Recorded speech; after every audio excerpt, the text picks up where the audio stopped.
Amigos, amigas, welcome to another edition of the Mexican Soccer Show. This is an hour-long podcast dedicated to all things Mexican football. Let's go ahead and jump on. We have lots and lots to talk about. I'm Wiso here from FoodMexNation.com. And we're here. We're here to talk all about, well, what's in everyone's mind. And let's just jump right in with a question. Let's go and say hello to Mr. Tom Tom. You rolling with JCO still, or is this too many embarrassments? Well, can it be both? I don't know. I mean, yeah, I'd say you got to stick with him at this point. Less than a year to the World Cup. I mean, there's questions about who you'd get in. There's questions about, for me, the other question is, Osorio isn't blameless in this Gold Cup. It's not been a great summer. There's definitely questions out there. Nobody's saying, there's no questions to be answered. But I think that the other thing that most people don't speak about is the legitimacy of the Mexican coaching role. I.e., if you get rid of Osorio now after a B team losing a competition at the semi-final stage, then once again the role of Mexico manager is going to be even more reduced. And right now it's the reputation is so low on a global scale that it's going to go even lower. And then it begs the question, who you're going to get in. We know before Osorio was hired that they had problems getting people. Osorio was definitely not the number one choice. He was quite far down the list. And people said no. And people say no again, especially if they treat Osorio like this and sack him right now. Yeah. Naib. Buenas noches. We saw Tom, Cesar. I think the tamales guy was just passing by, and he was telling me what he was thinking about the whole thing. No, keep him like we'll keep Osorio, mainly because in the last two processes that have been going on in Mexico, they had a troubling moments, to qualify to the World Cup.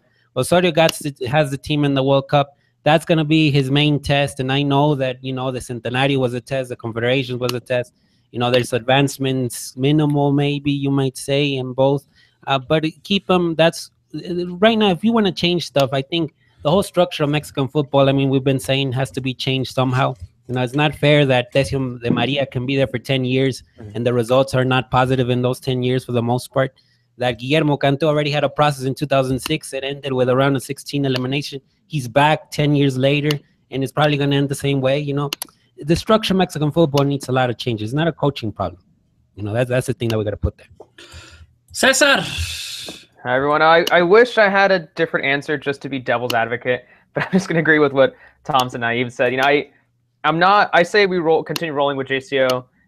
And I'm not entirely against the idea of a new manager. I just don't know, as Tom stated, if there's a better option, or if there is a better option, one that would be willing to take that role from for Mexico. So it's tough to think. We're probably list all the different managers that are options that people talk about. But yeah, it's who's realistic. What is realistic for Mexico? Let me throw a question out to counter. Almeida's available right now. What do you do? Almeida wants it. He wants to come in. He's enthusiastic. He knows the Mexican player from Chivas. Do you make the change or no? No, I don't know. Maybe because I'm not. No, I don't think I would. I would for Tuca. I would do it for Tuca. And I think that's where it comes down to that question where I'm kind of with you guys. Where I can see why this coach needs to go. Right, there is evidence that why people keep asking for his head. Right after the 7-0, I wasn't sure. Right, and now I don't think he should have gotten fired. After the Confederations Cup, he got us to the semifinal, and there we go, another test. But now it's 3 failures, and this is a fracaso.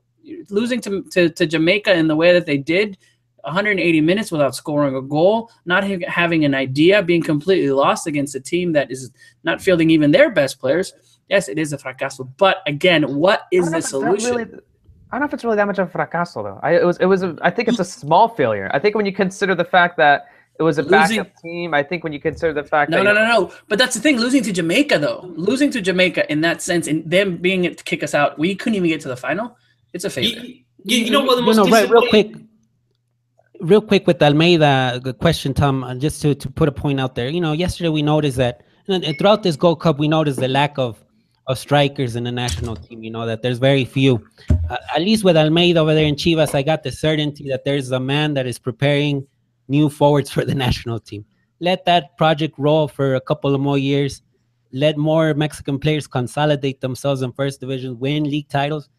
Don't cut this Almeida project for something that, for the most part, it's probably going to end around 16 or even a group stage elimination for El Tri.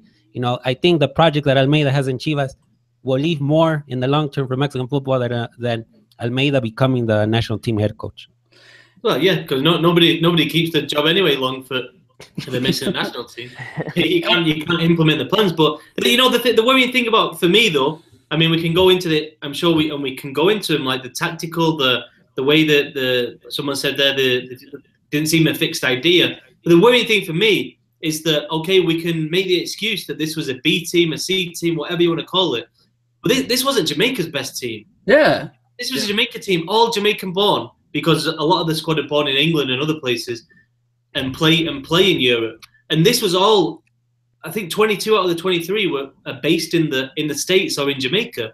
So I mean, this was a Mexico B team against a Jamaica B team, and that for me is the worrying thing. And on top of that, I think we have to raise question marks about, I think all of us on this show, and I think most people who cover Mexican football have, we've talked so much about, Pineda, Rodolfo Pizarro, even Cesar Montes, some of the younger players coming through. And for me, if you look at the Gold Cup as a whole, they disappointed. Yeah. I mean, if you look at the standard of opposition and the way these players play week in, week out in the league, for me, if they want to realistically be getting minutes at the next year's World Cup, I'm not saying they're bad players and I'm writing them off, but I'm sorry, but I wanted to see Pizarro control that game yesterday. Yeah. Make chances, absolutely rip Jamaica apart, be the difference maker, and it just didn't happen. I think I was fairly. I mean, obviously, I was disappointed with Osorio as well, but I think when some of those players, Eric Gutierrez or Pineda, Pizarro, like you were just talking about, I think the fact that they didn't step up in a tournament where it was essentially just like an opportunity for them to make a case for themselves. I think the fact that a lot of those guys, except maybe I would say Edson Alvarez and maybe Dedos Lopez, the fact that they didn't step up, that to me is more worrying than and more disappointing than what Osorio did during the tournament. That's what really bothered me. There's a fracaso, and it's okay. In the overall scheme of things, Mexico didn't make it to the final with playing this way, playing a bad football. It wasn't like I can think of one game that they played well. It was just a bad showing of it, and this is why. One, there were no forwards. I mean, Cubo Torres, I'm sorry, we're done. We're done with Cubo Torres. He had his chance, and he looked horrible, especially missing in front of the goal in that way. That was like Elias giving you the perfect pass for you to win to get in the goal. And Alan Pulido, obviously we talked about it before that we needed some type of striker being there, and it just wasn't there. So there's a reason why. I mean, Osorio not being there are definitely affected, and it's his fault because he got suspended. The refuerzos from the clubs, there were no, and I think that's where we see a story where maybe the clubs aren't backing Osorio. We could see his head later on if the clubs get involved. But there are so many factors of why we lost, and ultimately all of that becomes a fracaso. Another thing that we have to note, I mean, I think I like analyzing this whole problem since 2013 when we saw probably one of the worst moments that El Tri has ever shown, basically not even about just this close of missing the World Cup. There's this sense that I get that the players are feeling uncomfortable playing for the national team. There's so much pressure in the team. There's so much criticism that when they play on the field, for example, yesterday I saw Gutierrez do stuff that I've never seen him do in Pachuca. And Pachuca is always sending great crosses, great passes. In the national team against Jamaica yesterday, he sent bad passes all the time. He didn't look in the show. Orbelin, he tried and tried, but was never there. Pizarro the same. He tried and tried, but was never there. I just get the sense that the players are feeling kind of tired of kind of being in this sort of bubble and always being so expected so much from when in reality they shouldn't be expected so much. I mean, there's a certain level that the player has. Maybe, for example, this idea of putting players out of position. I mean, yeah, you can do that with Bayern Munich and Real Madrid because they're elite players, but these are Mexican players. Put them in a position where they have shown that they've given results. Don't no los exhiban, or don't put them in positions where they're gonna look uncomfortable. So I think there's a lot of ways of looking at it, no? I think a lot of people fault, obviously we have the rotaciones talk, we have the players putting out of the taken out of the position, and it becomes this reoccurring theme with Osorio, right? Now, granted that the rotaciones did stop towards the end of the tournaments, and if we're looking at it, I don't see that much rotation, and I just keep going back to is what is Osorio trying to do, because it hasn't gotten there yet.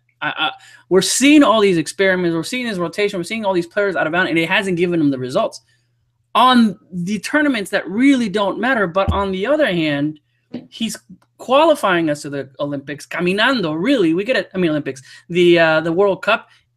A tie against Panama next month or in a couple months is going to get us the qualifying, and all his scientific methods, everything that he's doing, is it all going to work in the World Cup? And that's the only thing that we're hitting. And I can see both arguments. Give this guy time, but at the same time, he's already failed, because what he has shown is nothing positive of what's going to happen in the World Cup. And it's tough.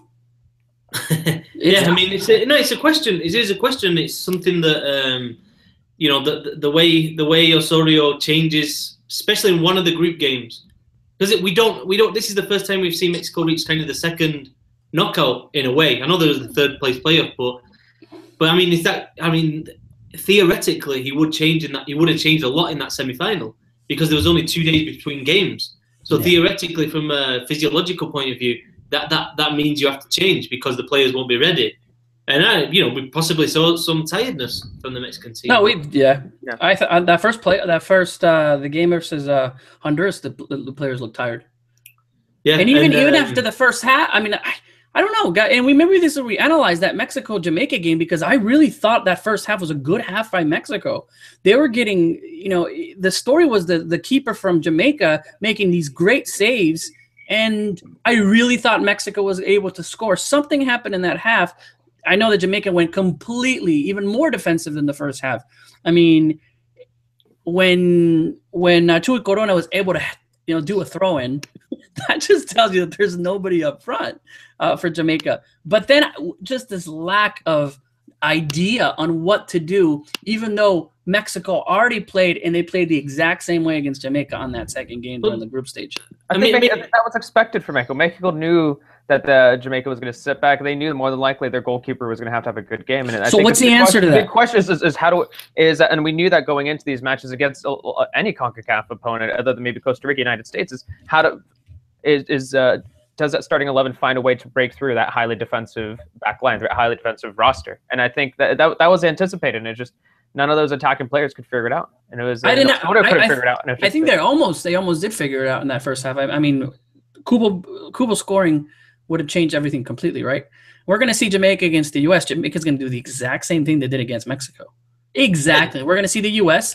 do what they do best and be patient and win in the air or.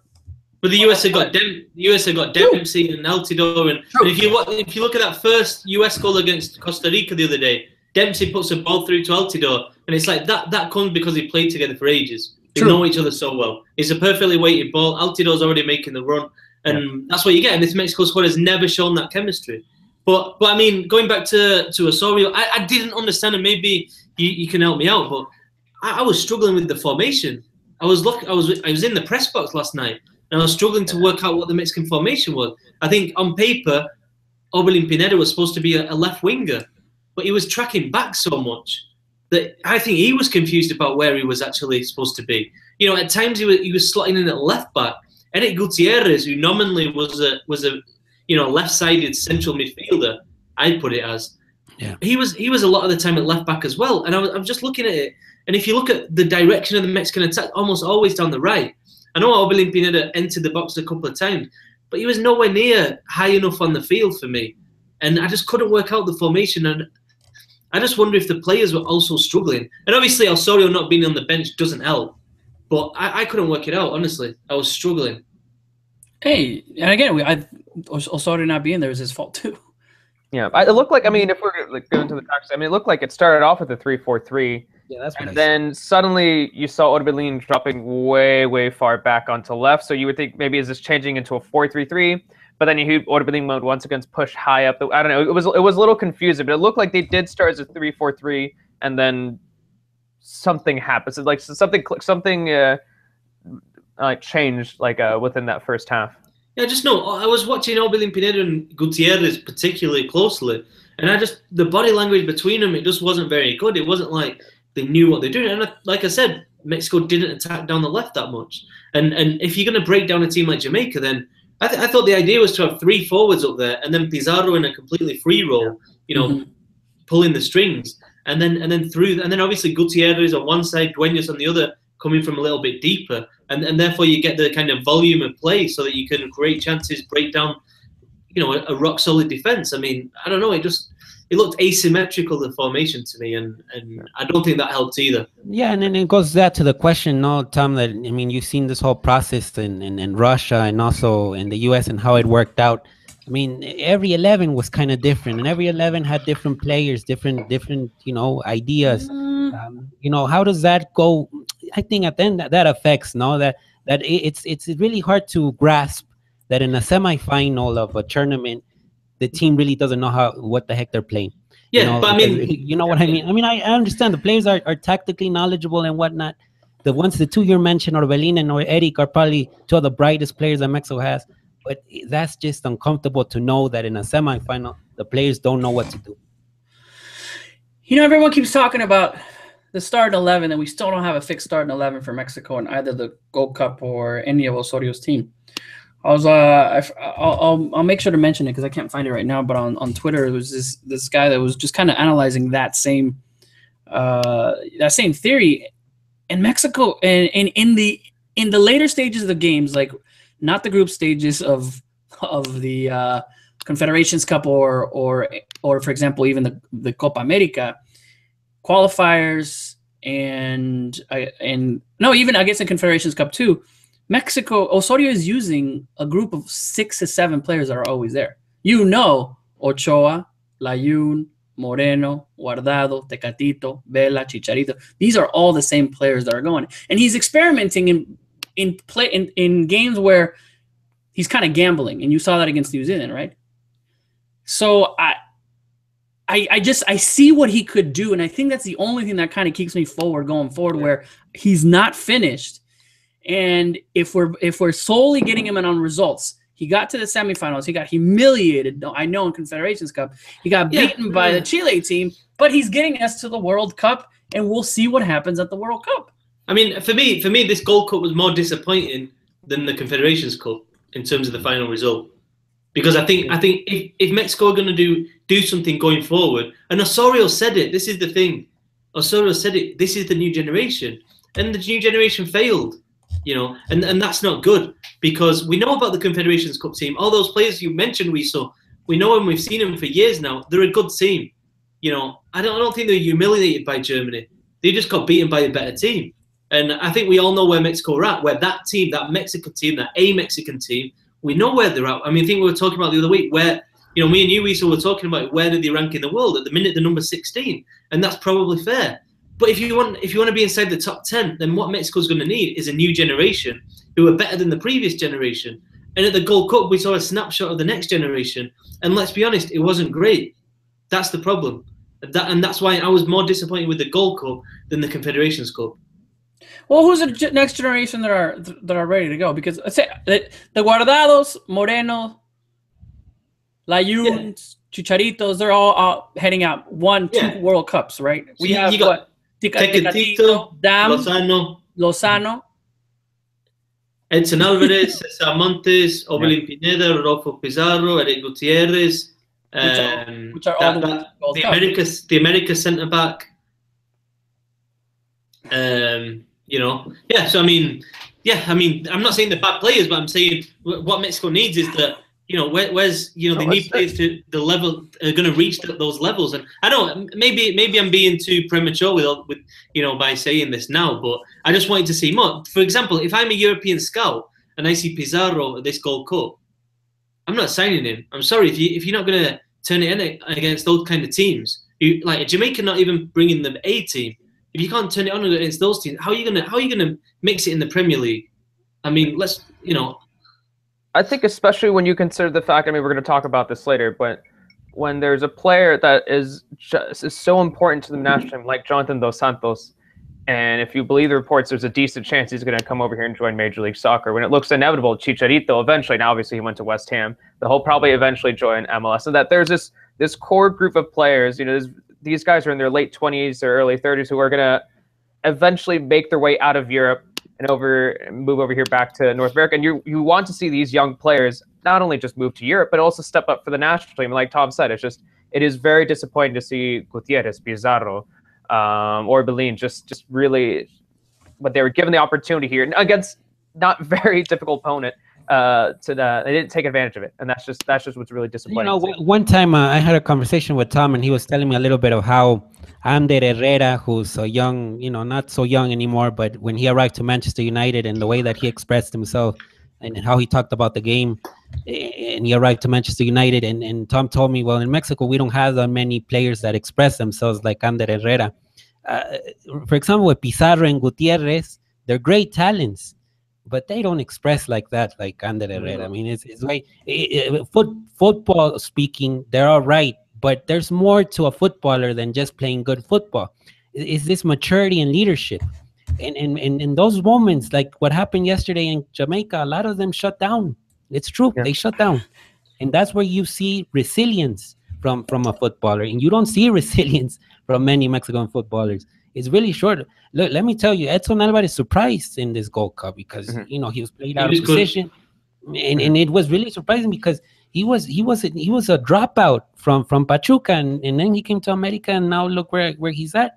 It's really exceptions, are really outliers that stand out in Mexican football. It's really hard for the generation as a whole to be resilient, and that's what we saw in the Gold Cup. And oddly enough, I think we keep talking about how the younger generation is stepping up. I think Edson Alvarez is the youngest member of the Gold Cup roster for Mexico, if I remember correctly. I think he is, yeah. Him and Mayorga, but Alvarez is impressive. You speak to him in the mix zone, he's an impressive guy for 19 years old. He's not, when he's answering the questions, he's not nervous. He's not absolutely brilliant with his answers, but he's quite good. You know what I mean? He expresses himself. He addresses the question. But Naib, just quickly with that point about Ander Herrera, I think this is the argument for Osorio, because Osorio, with what he's bringing in, the mentality he's bringing in, the way that, for example, in the Gold Cup squad, the players voted on 3 captains who would negotiate with the coaching staff the times of training, who would be captain for each game, and how punishments would be dished out for people turning up late. He did it with the Confederations Cup as well. The Confederations Cup, it was Rafa, Guardado, and Moreno, and in the Gold Cup it was Ayala, Chuy Corona, and Eric Gutierrez. But it's those little details that if you're Moreno and you've worked under Van Gaal and Pochettino, or you're Chicharito and you've worked under Ancelotti in Madrid and Ferguson. Yeah, I don't know. Osorio's trying. That's why he's almost like, I don't know. I was thinking about it earlier today on the way back, and it's like there is a little parallel between what Klinsmann was trying to do with the States and what Osorio's doing with Mexico. It's almost like they're shooting for the stars. They're shooting really high, and it's like the potential is massive, but there's also a big fall. If it doesn't go right, the fall is massive. And we so said before about Tuca Ferretti. I think for me, if you go with a Tuca Ferretti, there is no fall. There's just a flat line. You know what I mean? And I just think, that's just my opinion. I think he'd be good at it. And the reason why I said Tuca Ferretti is if there was some kind of contract that Tuca stays until 2022, doesn't matter what happens in the Gold Cup. The next World Cup, they could go 3 and out because they didn't have time, or who knows? We had Italy, Uruguay, and England in the group of death, and Mexico. Well, they got out.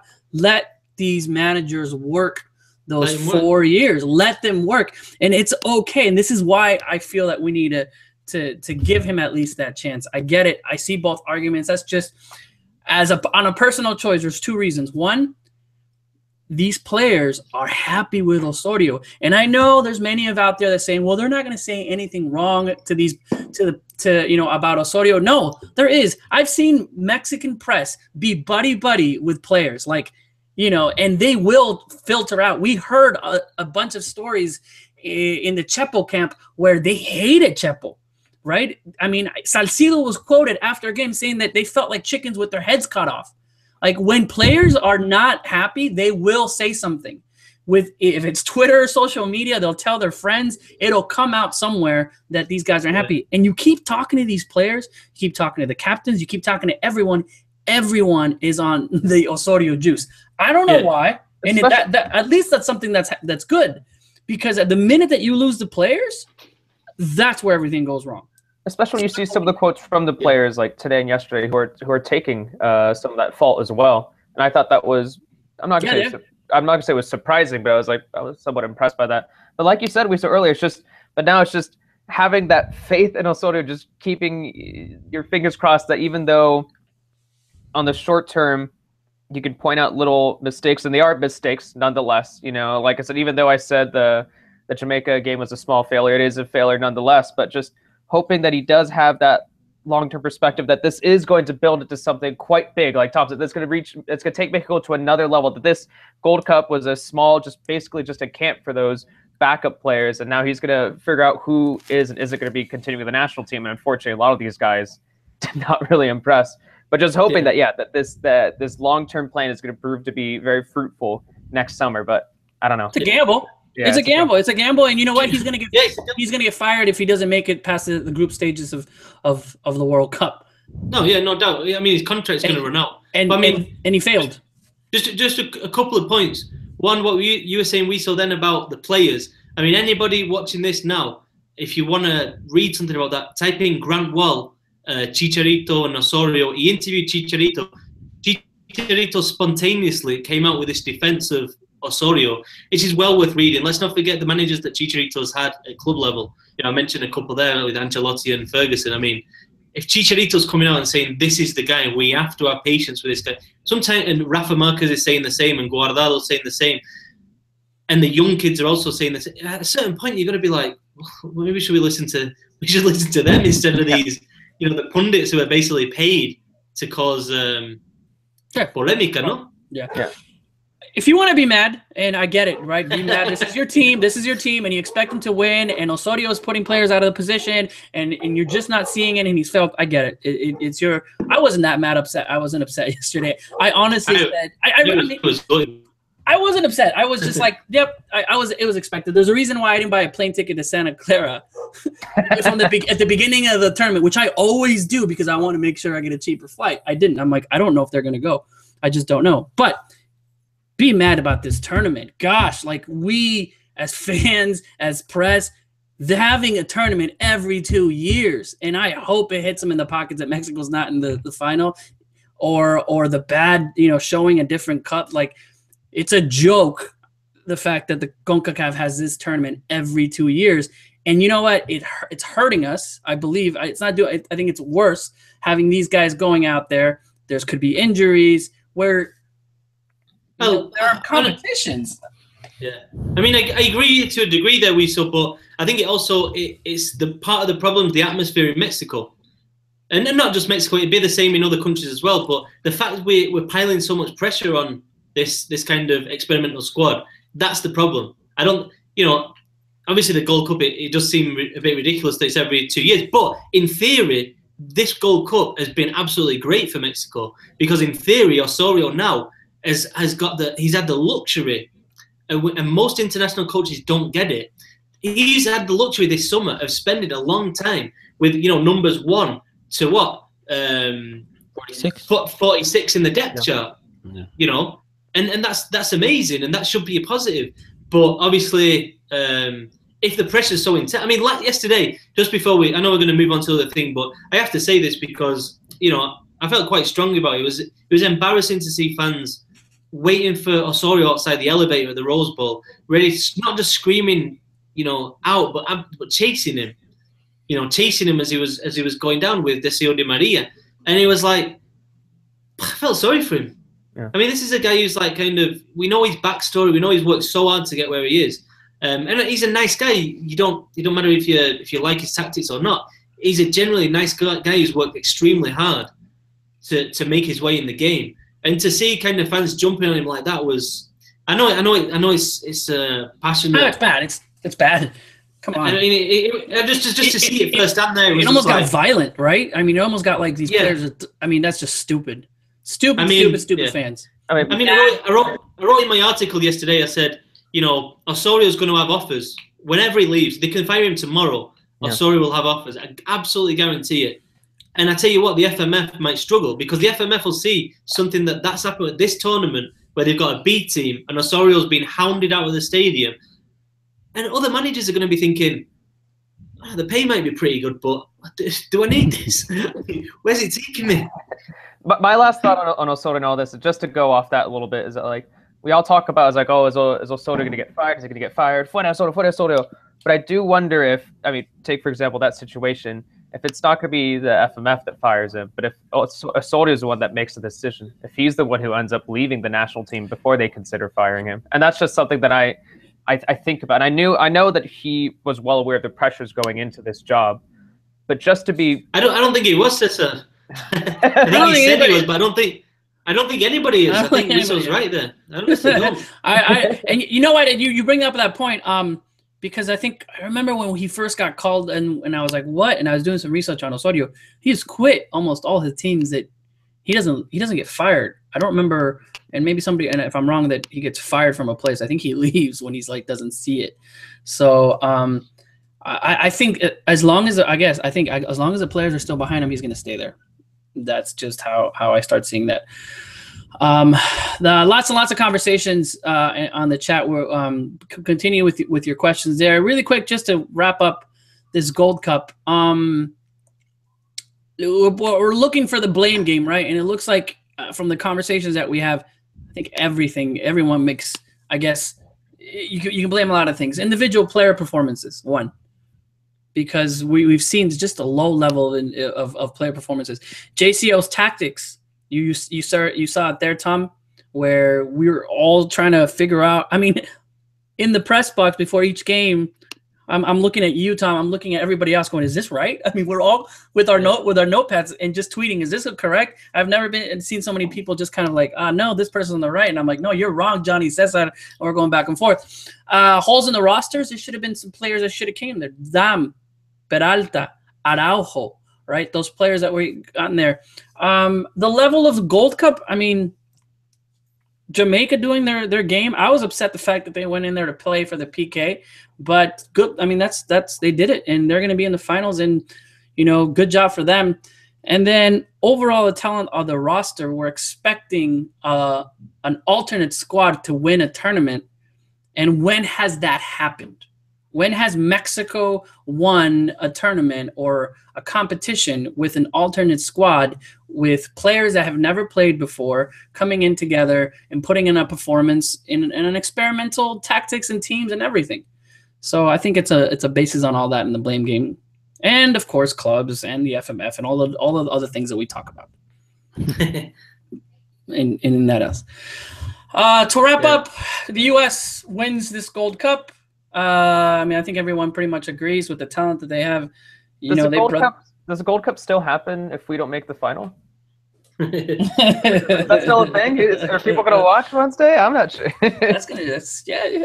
I mean, we'll see what those ticket sales. Those ticket sales, I saw tickets for $500 the game before. The Gold Cup ticket. They're not going to be that. No, they're not going to be on that much. Yeah. All right. Probably a bit more Mexico fans there.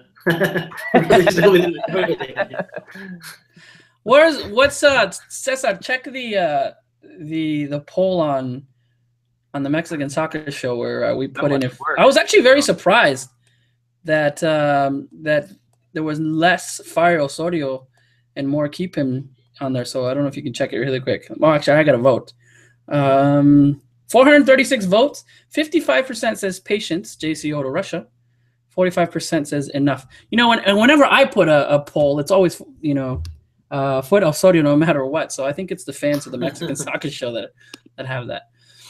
All right. Interesting. What else is happening? Let's just go right into another polemic.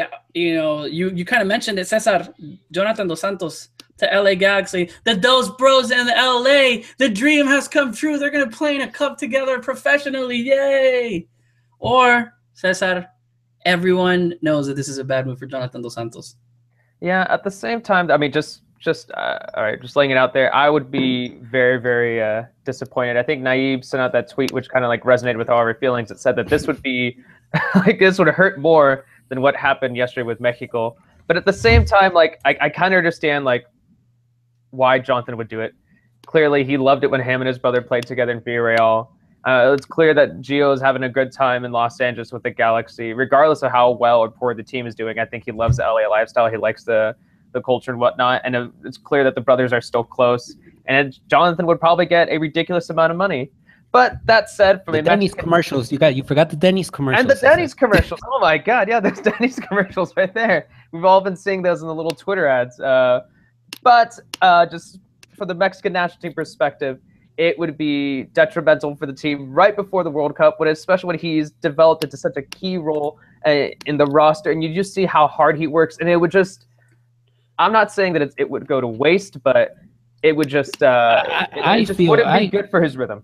I feel that this decision, if Jonathan does in fact accept to come to the Galaxy, it's a decision that goes against Osorio's ideas, because look what happened with Andres Guardado, look what happened with Chicharito. They didn't arrive to, luxurious clubs in Europe, but they stuck in Europe and will play in important leagues, La Liga and the Premier League. This decision, in my opinion, and I look forward on what Tom has to say, but it does go against this idea that Osorio wants to see his best players playing in the best leagues, no? No, 100%. And I think, Guardado's the example. He's, he could have made much more money playing in Mexico. I mean, that's just a fact. But he's still out there, still doing his thing, and he's an example to the young players. Where if Jonathan Dos Santos goes back there, then I mean, it's like you said, you just summed it up. The other thing is that Osorio made a challenge towards the players, the players in the Confederations Cup squad before they left, and he said he wanted them to play at least 10 highly competitive games before the next World Cup. I mean, I'm not exactly sure what he meant by highly competitive games, but I think he meant elite against elite opposition, and you just don't get that with MLS. I mean, it's just not. It's nowhere near the standard. Let's be honest. It's nowhere near the standard of La Liga. So for me, it'd be especially a player in his prime, and especially because Jonathan Dos Santos has struggled so much to get where he is within Europe. He's taken him so long to establish himself. The injury problem, the coming back to Mexico, the being cut in 2010 from the Mexico squad. He's to establish himself. He's struggled so much, and to finally be in a team that's pushing the Europa League places, and then all of a sudden, go play for LA Galaxy. I mean, yes, I mean it's a good life, but yeah, it's I don't know. These careers are short, and I know he's going to make a lot of money there, but at a certain point, you got to say, well, and especially coming after that, he was probably one of the best in the Confederations, if not the best. Yeah, and also you would assume that he was going to move somewhere else to a bigger European or club. stay. Or stay. Exactly. Or just stay. It would have been perfect. And I thought they were happy. And unlike some other players who maybe had a poor season in Europe, or maybe they didn't find a key role in the team, he had a key role in a La Liga side that finished in 5th place. He had a key role by Fran Escriba. Well liked by Fran Escriba. He loves him because he can play him in the center. He can play as right midfielder. Right. I mean, he's a sure starter. So of course, that's why I'm still saying I still have some hope.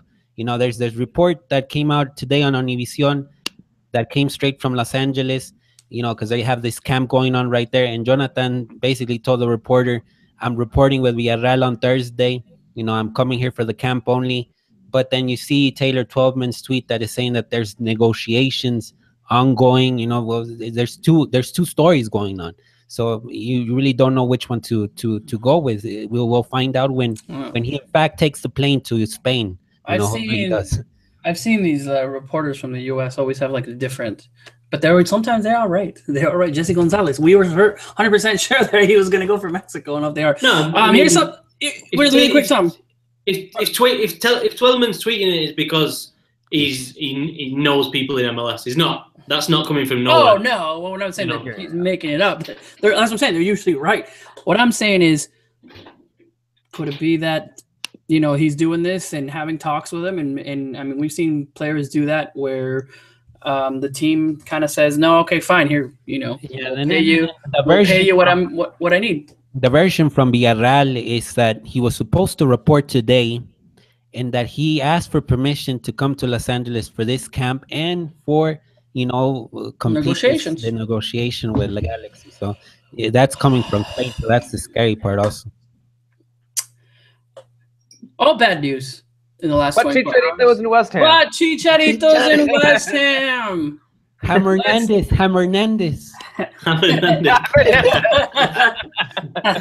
Chicharito's is in West Ham, which like everyone just kind of clung to the news and retweeted that video and made it their own, and it was like happy times for about an hour with Chicharito speaking in Spanish and English and hearing all that he's doing. So Tom, Chicharito at West Ham, I mean, we talked a little bit about it where it looks like he's been wanting this move for a long time. I saw an interview where he said that the coach has been talking to him even before even his first season over there at Bayer Leverkusen. And then he's finally there, and he's really, really happy to come back, saying that the EPL is the best league in the world, saying that he wants to prove himself, that he's ready to take on, the team in his shoulders. Just is very, very positive. But Tom, is this team can this team really give him what Chicharito needs, and especially that support, because we know that it's not just Chicharito. Chicharito's success is not just because of him; it's the team behind him. I think West Ham, decent team. I think third in attendance in the Premier League last season. I think people forget that, but and yeah, I mean they're paying him a lot of money as well. Let's not forget that. That's the thing about the Premier League. He's saying it's the best league in the world because it's the league that pays most. The amount of money that Chicharito will be on will be huge at West Ham. A London club as well. He'll be based in London. Great for him. And I think it's all good. The only negative is that there is no European football. And I think that there isn't going to be, especially not Champions League, moving forward. I mean, if he stays there 2 years, I can't see West Ham breaking through the top four in England right now. Simple as that. But yeah, overall, I think it's a great move. I think does he have something to prove? Maybe a little bit. Come back to England. He never really established himself as that starter. He's got a chance now with one of England's big clubs, basically. One of the most historic clubs in England to make a name for himself within the fan base and become like a bit of a. I'm sure he's going to be really popular with the people over there in West Ham, but you'll see. He's a few early goals will help. First game against Manchester United, I think. Yeah, that's right. Yeah. The EPL is back, boys, if you weren't watching it already. And Pablo Barrera played there. Guillermo Franco also played there, so hopefully third is a charm and Chicharito can give great numbers. Guille didn't do that well. I know Pablo didn't do well at all, but Guille, I don't remember Guille. So I think he did score a couple of goals. We'll be there. All right, guys. I know we're getting closer, 15, 20 minutes tops. So let's talk about, obviously, something else happened this weekend. Early LigaMX. But before we do that, really quick, we want to kind of chat about another LigaMX, the female LigaMX. The league starts this weekend, and as all of you guys have seen, the support that's coming from the journalists, making sure that these girls are having a chance to play, and for us to showcase that. It's great that there's finally a league, and these Mexican women are out there and they're playing in a league where it's competitive. But there's also a little bit of controversy, Tom, and I know that you have written about it in an article last week that came out, but there's more to discuss. Tom, what can you tell us? Not in the greatest of eye, especially on this side of the border in the United States. Not a lot of people talking about it in Mexico, but we're kind of just sitting there surprised of how things are developing with this Liga Femenil. Yeah, I mean, obviously you got to applaud the intent. They're setting up this league. It's a massive statement from the FMF. You got to praise them and say, it's great. It's whatever happens on the field. The fact that it exists is a great example for young girls, basically, to show there is an escape. If you know what I mean. If you play soccer in Mexico, this is where you can get to a team. You can play for Chivas. You can play for America. But yeah, obviously the story that I put out last week was, for me, basically only Mexico-born players can play in the league. I mean, we already knew that no foreigners were going to be allowed. But Enrique Bonilla, the president of the LigaMX, said when he announced the league that Mexican-American players would be allowed to play. Now, for people who don't know, I'm sure most people do, but the Mexican Constitution says that if one of your parents is Mexican, then you've got the right to citizenship instantly on birth, basically, wherever you're born in the world. So now what's happened is the clubs have gone out, and some Mexican American players have come down. Some of them national team players like Olivia Jimenez, who was at Club America, and they've come down.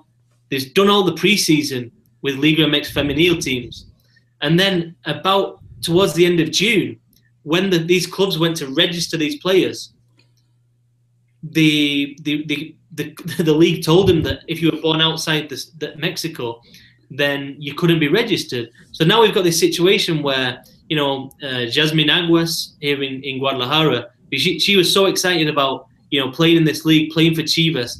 She's played for Mexican national team youth teams before. And now she's basically in limbo. She's got no idea what she's going to do with her career. Like, she's got offers from Guadalajara universities, but this is a girl who's dedicated herself to Mexico, putting on the Mexican shirt, who's come down to Mexico to live in Guadalajara to play in the league, the Chivas as well, the most Mexican club. And all of a sudden, and the idea is to get into the Mexican national team. And then all of a sudden, now she's got nothing because other leagues around the world have stopped now. And basically, some players aren't good enough to go over to Europe and play. So that's the situation. I mean, the one where Cesar is, Olivia Jimenez.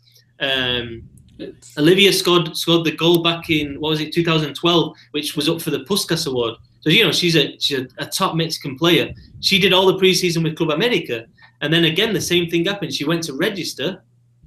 She was living in Mexico City, went to register, excited about starting the tournament. And now she's gone back to the San Diego, Tijuana area. She's working in an office, a printing office, and training on the side. I mean, it's just the most ridiculous situation, because basically you're harming the Mexican national team because these girls aren't getting a chance now to play. So I don't know what they're thinking. And I tell you what, aside from obviously how unfair it is on these girls, I mean, it just, for me, it's like, who's made that decision? Like, what are those people thinking? There's got to be a reasoning, no, Tom? There is a reason, yeah.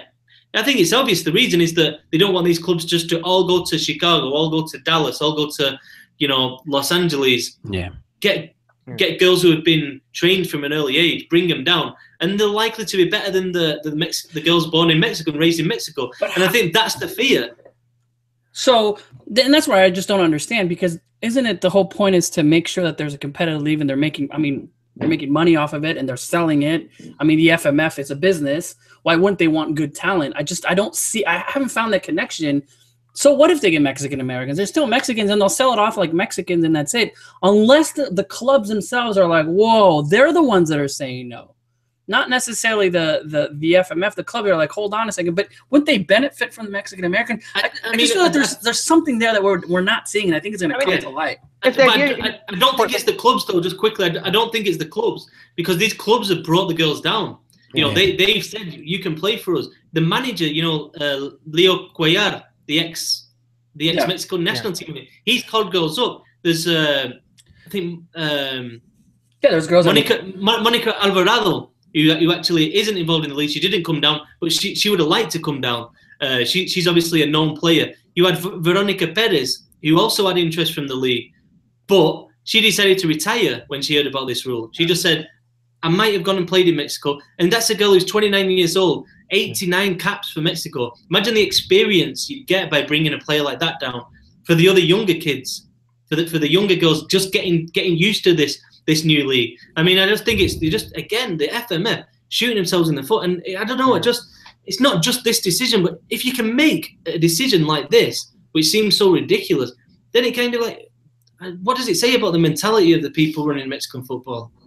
And it just makes no sense when there is a history of Mexican-American, girls within the national team. If the idea here is to support that national and help that national team grow, I don't know why you'd be pushing out this population, this group of girls who deserve to be playing in that league. And it's really, really, really unfortunate to see. And it just doesn't make any sense. Like I said, when there is that history of those Mexican-American girls within the squad. No, and look, and even with in LigaMX with the main one, the one that gets all the money. Last season Rafa Vaca was playing as a foreigner, and he was born in Mexico. That's happening in the league. That the important one, the femenil. Yeah. It's growing, it's new, but there has to be some type of regulation there that admits these players that have played already for the national team to be able to play in the Liga Femenil MX. Because over there, for example, in Tigres, Nayeli Rangel will be playing. And I mean, of course, she doesn't have this dilemma, but Nayeli Rangel is one of the El Tri Femenil standouts. And she's playing in the league, but why can she play and not the cases that Tom just mentioned? So I mean, it's just. I keep thinking that there's something there, some legality there that they're trying to. It just doesn't make sense. They're afraid of because of Mexican American girls.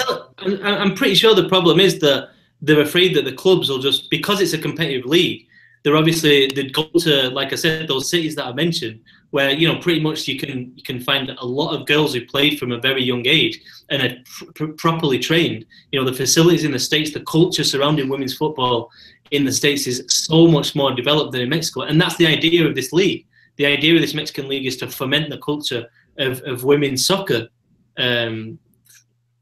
basically with the idea of helping the national team. But I believe that's the idea behind this rule. But I mean, it's on an individual level, it's absolutely ridiculous. And I don't know. I would like to explore the legality of it, to be honest, because if you've got Mexican citizenship, I mean, I'm not sure if you can distinguish between somebody born in or outside the country, because certainly in the States, for example, or in the UK, if you're a UK citizen, it doesn't matter if you're born there or you weren't born there. If you're a citizen, you're a citizen. Everybody's got the same right. It's not the first time that there's this. No, it's funny because it's like we argue for the Liga MX on the men's side, where foreigners taking over everything, right? Yeah, but Mexican Americans. The idea is Mexican Americans. But I think it does. I think it does feed into this idea that we get in Mexico, and I'm not an expert on obviously Mexican American affairs or Chicano affairs, but it's just like there's no understanding of the situation, and no one's making a big deal out of it either. Yeah, but even on the men's side, it's like now the way unless you're registered with the Mexican Federation by the time you're 19. If you're a Mexican American or dual citizen, U.S. Mexico citizen, then you're gonna be counted as kind of a foreigner. Yeah. And it's like, what are you, again, shooting yourself in the foot? This should be a market that the LigaMX is looking at and looking to exploit, because it's basically on your doorstep. It's a market that you really should be aiming for. The national team are doing it. I mean, look how many games they play over there in the States. Like, why is the league not feeding into that? And one way of doing that is to bring players from there down and get that exposure. Tom, it all goes back to that one scene in one of the most incredible movies of all time, known as Selena. Not Mexicans enough for the Mexicans, and not Americans enough for the Americans. So just all goes back to that one scene. Well, LigaMX Femenil, definitely support it. Look at it. There's even a Clásico Tapatío this week, and it all starts. Good luck to all the female players and the journalists covering it. So definitely give some love if you're seeing anything out there. I think that the sport should be growing, and let's all do our best to cover it. So we'll continue to follow this. I'm pretty sure there's more to it than just the clubs, Tom. I feel like there's either legalities there, and hopefully there brings to light. I know that it's something that we definitely need to discuss. Moving on with LigaMX on the men's side, it did happen this weekend. Everyone talking about all these debutantes. 13 people, the debut, and that could be because players weren't ready, or I don't know, maybe all the coaches got together and said, hey, let's just do it so we can make it out of a story. But what are the highlights of this weekend? And at Valencia, I mean, coming in, Tigres just steamrolling everyone. Cruz Azul winning. America still not ready to play. You know what? I'll ask you really quick, Anaib. early start of the season? Did it affect? This is why we're getting kind of a weird Liga MX first start? No, I think it's a lot of factors actually. I mean, I think the Gold Cup going on, and a lot of the players are participating there. For example, Chivas, 5 starters were in the Gold Cup team, and of course Alan Pulido, who will be out for a long time, was not there. In Monterrey, someone like Jesus Molina isn't available, so that's why someone like Jonathan Gonzalez, U.S. international, 18 years old, getting that debut. So I think it points there. With America, Guido Rodriguez was still carrying a suspension from last season, so he couldn't play against Querétaro. So I mean, it's every league start has its slow motion kind of deal. No, it's like a little bit, it just builds up. But for example, with Tigres, no, Tigres was Tigres. I think it was Tigres and the rest of Liga MX. So isn't every year the Mexican soccer show say who's going to win this, and we always say Tigres, and we were wrong. Yeah, but it's a team that's going to be up there. No, I think in the last years they've always sort of been able to reach at least the semifinals. And now with the attack that they have, this is the scary thing about Tigres right now is that it looks like Vargas looks like he really wants to give a good show, and then you add Valencia, and then you add Gignac, and it's just a perfect trifecta there. There's so, I mean, Tuca handling when Valencia is going to come in. I'm like, what is he going to do? Who's going to come out? It works. It works, and he's doing it. With Pizarro, and it worked. But of course, this is a process. True. We still don't know exactly how it's going to work out in week 15, week 16, week 17. Tigres will fall down. And the win might say more about Puebla than Tigres. I think that's just something to keep in mind as well. But that was still a major statement from Tigres for there. A major statement from Valencia. I was like making a joke online saying that he might go straight back to Europe. Like after the season, he's good enough to go. Cesar, not the greatest start for shows. What if you can think about one storyline for Liga MX other than La Hood? What would it be? For that game, I think it's the fact that overall for Liga MX. I mean, you overall? were at that game, but aside from that, and we'll talk a little bit about that game. But just what's the storyline in Liga MX? What do you mean the storyline? It's just like the news that everyone should be talking about in Liga MX. I mean, right now, I think. Unfortunately, I think the big thing is just it was Tigres. Tigres was the big thing, and then after that, I think it's the fact that America struggled against Querétaro. I know Naib said that they didn't have Guido Rodriguez, but then you have questions about Piojo, who has been quite busy with his side job. What side job? He's been quite busy, so it's no, really. What side job? The commentary. Oh, Nation. Yeah. Analyst. Yeah, doing all the commentary and stuff. Funny, man. So I mean, everyone was expecting. I know that Thiago Volpe also had Thiago did well. Yeah. He had a good performance, and so that was something to keep in mind. But there are a lot of. I mean, we all know about America fans, and there's this very, very, very, very high expectation. And as soon as Piojo arrived, as soon as they announced him, you thought that everything was just going to click, boom, boom, boom. They're going to get some wins, but it's just something to keep in mind. Because Piojo didn't really have a proper preseason. I'm gonna say. I mean, who knows? Maybe he somehow flew back and forth, made this happen. But just I'm not convinced he had a proper preseason with the club because of the commentary gig that he had. And let's see how America does, especially when like I said, they have someone like Guido Rodriguez, who I think could help them. But I don't know. We'll keep an eye on that. Yeah, I'd say big win for Atlas away at Leon. Leon's not gonna. Leon doesn't play until week 8. We know this. It doesn't. I'm not even bothered by it. But yeah, I mean, no, it's. Leon are pretty. They've had a pretty settled summer. They've not made many changes, and I expected them to be a little bit better at the start of this season. Torrente maybe under a bit of pressure, and I think the Pumas win was important because I think Palencia coming into the season with a little bit of pressure maybe, and especially against a Pachuca team many are picking for potential title challenges. And the other one, for me, Paco Gemes at Cruz Azul. Yeah. I mean, I think it's so vital. And to go to Tijuana, notoriously one of the most difficult places to go in the Liga MX, and start with a 2-0.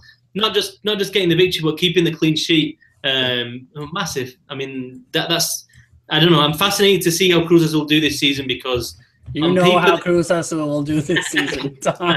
Also, we got to mention, even though I didn't get a chance to watch this game because I went out to go watch Cholos that match against Cruz Azul, but the fact that Monterrey got a draw against Morelia, I think that especially when Monterrey just those misses! Oh my god! I mean, I looked at the stats. I didn't get a chance to watch the game, but just looking at the stats, it just looked like another typical match for Monterrey where they're taking shots from distance and not really hitting the target, from like at 40 yards out. But I didn't get a chance to watch the game. But I thought that was something worth noting right there. Okay, yeah, and real quick, Cruz Azul Chivas this weekend. It's gonna be a great game, that one, because you know how Cruz Azul is coming in. Edgar Mendez got a brace in his debut, so we keep that in mind. The first one was a gift from Slahut, but the second one was a good counter with Martin Cauteruccio.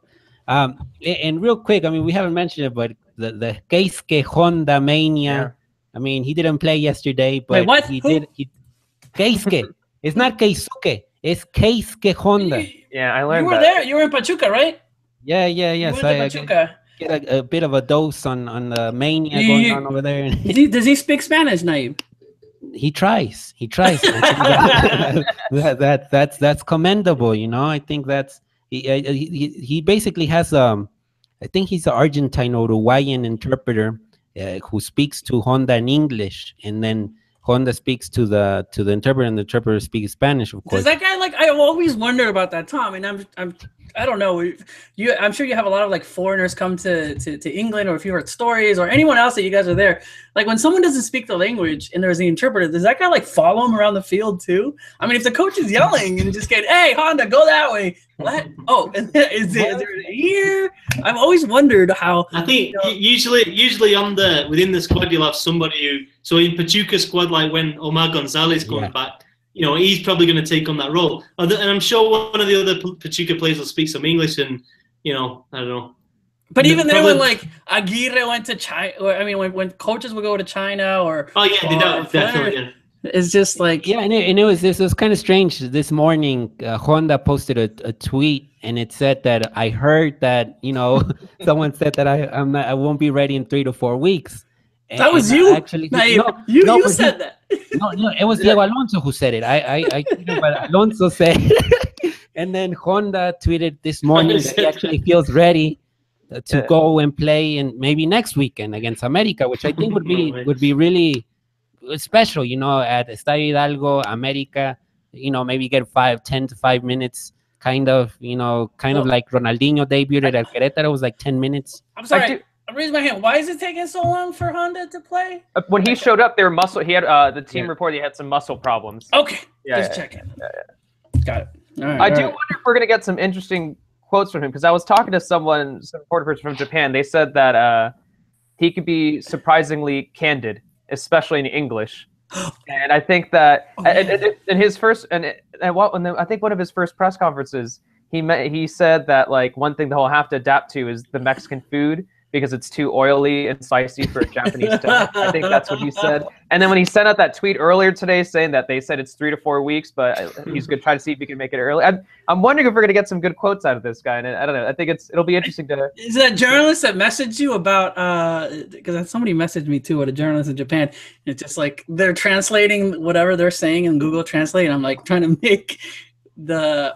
Have you seen those memes of the translations in like in China or in Japan where it doesn't say what they say? That's kind of like the email that I got. I'm like, oh, okay, I don't know if you're real or not. But anyways, well, at least that's gonna be fun to watch. You know, if you get a chance to go, obviously now you over there in Pachuca and get an interview, man. Just give him the mic, just see what he says when you're over there. They told me he's more candid in English, so. All right. Thanks, guys, for I know there's a ton of people talking in the chat. A lot of you guys that are watching. I didn't get a chance to really go into it because I knew you guys would crucify us because everybody's fuera Osorio, and we're not. But hang in there. We'll continue to. We really appreciate, obviously, all the support that you guys are doing. Tom, we want to thank you. Traveling all over the world.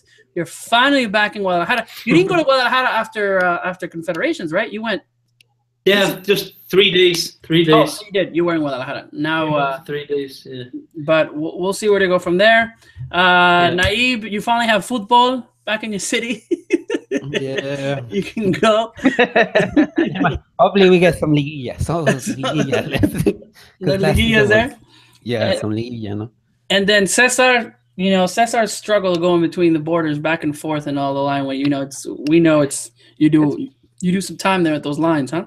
Oh, it's brutal. Actually, last time I forgot my passport, and Oh they almost didn't let me in, and I basically had to let the people at the border I convinced them to let me go through. So yeah, it's a little brutal Whoa, sometimes. that happens? Are you Yeah. sure? Do not get this Donald Trump. I mean, you're going in without papers. No, I was able to come back, but remember, people, if you're going down, if you're walking past, if you're walking past the border, you gotta bring your passport. I forgot mine. That's important. I don't need my passport. I can do it. That's that. All right, guys. Thanks again. We'll continue the Mexican Soccer Show. Be on the lookout for something in the middle of the week. Hopefully, we can get more of Liga MX, and really going to try to change it up. Also, some other analysts that are going to be joining us on Mexican Soccer Show. Really trying to get a lot of people involved in the Liga MX English family. So you'll see probably some new faces on there. Continue. This is a new season for Liga MX, and we'll continue to be doing this, the Mexican Soccer Show. Thank you for all of the love on Twitter, Facebook, and everything you guys do. So that's all for me. We'll have Mr. Cesar Hernandez close us out. Yeah. And we'll say goodbye. Well, guys, there's a lot to look forward to. We obviously have LigaMX season is now here. Obviously, the LigaMX Femenil. And just looking even further past that, I mean, just what's going to happen with Osorio, that big game that's going to be coming up a little over a month against Panama, and even especially one where he's still going to be suspended, and we'll see what happens in that match. But let's look forward to LigaMX coming back. I'm glad to have it back. And like I said, in LigaMX Femenil as well. I'm going to look forward to wake up early to watch those games over the weekends. All right. We'll talk to you guys later.